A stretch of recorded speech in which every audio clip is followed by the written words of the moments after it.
The monsoon season is here. पाऊस पडत आहे तर पावसाची बातें तर जरूर होतात. चला तर करूया इंग्रजीमध्ये पावसाची बात. वाटतंय की पाऊस पडणार. It looks like raining. It looks like raining. माझ्या हातावर एक बूंद पावसाचं पाणी पडलं. I felt a drop of rain on my hand. I felt a drop of rain on my hand. जेव्हा पाऊस पडायला सुरुवात होते आणि तुम्ही समजा कुठेतरी बसला आहात आणि तुमच्या हातावर पावसाचं पाणी पडतं, तेव्हा हे सेंटेन्स तुम्ही नक्की यूज करा. नंतर आपण त्याला विचारतो, तू पण अनुभवलंस का? तर त्यालाच आपण इंग्लिशमध्ये बोलणार, did you feel the same? Did you feel the same? पाऊस पडत आहे. It's raining. It's raining. किंवा तुम्ही बोलू शकतात, the rain is falling. The rain is falling. हे सेंटेन्स तुम्ही पाऊस पडताना बोलू शकता. खूप जोरात पाऊस पडत आहे. It's pouring. It's pouring. और you can say it's pouring down. It's pouring down. जेव्हा तुमच्या एरियामध्ये खूप जोरात पाऊस पडत असेल तेव्हा तुम्ही हे सेंटेन्स यूज करू शकतात. It's pouring. इट्स pouring किंवा it's pouring down. It's pouring down. रिमझिम रिमझिम पाऊस पडत आहे. त्याला आपण इंग्लिशमध्ये बोलणार, it's raining lightly. It's raining lightly.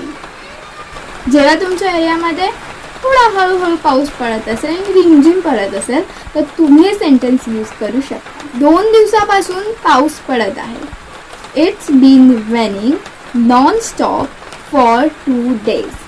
It's been raining non stop for 2 days. पाऊस बंद झाला. The rain has stopped. The rain has stopped.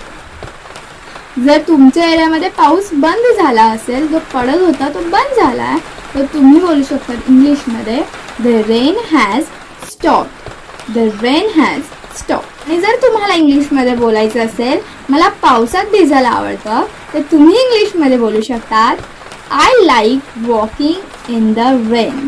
I like walking in the rain. आज पाऊस पडण्याची शक्यता आहे किंवा आज पाऊस पडण्याची संभावना आहे, तर त्यालाच तुम्ही इंग्लिशमध्ये बोलू शकतात, it's likely to rain today.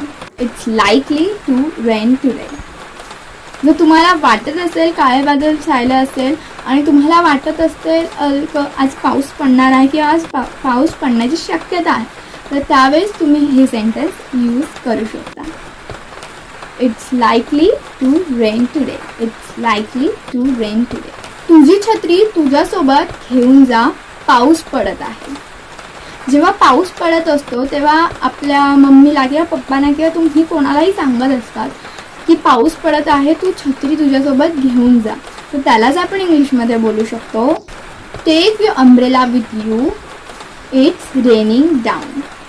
Take your umbrella with you. It's raining down. आणि जर तुम्हाला इंग्लिशमध्ये विचारायचं असेल, बाहेर पाऊस पडत आहे का, तर त्यालाच तुम्ही इंग्लिशमध्ये बोलणार, is it raining outside. Is it raining outside. So friends, I hope तुम्हाला हा व्हिडिओ आवडला असेल. आवडला असल्यास लाईक करा, शेअर करा आणि सबस्क्राईब करा इंग्लिश लवर्स विथ उर्मिला या चॅनलला. फ्रेंड्स, जर तुम्ही अजून माझ्या दुसऱ्या चॅनलला म्हणजे EL शॉर्ट्स या चॅनलला अजून सबस्क्राईब केलं नसेल तर लगेच जा आणि सबस्क्राईब करा EL शॉर्ट्स या चॅनलला. तिथेसुद्धा मी इंग्रजी शिकवत असते.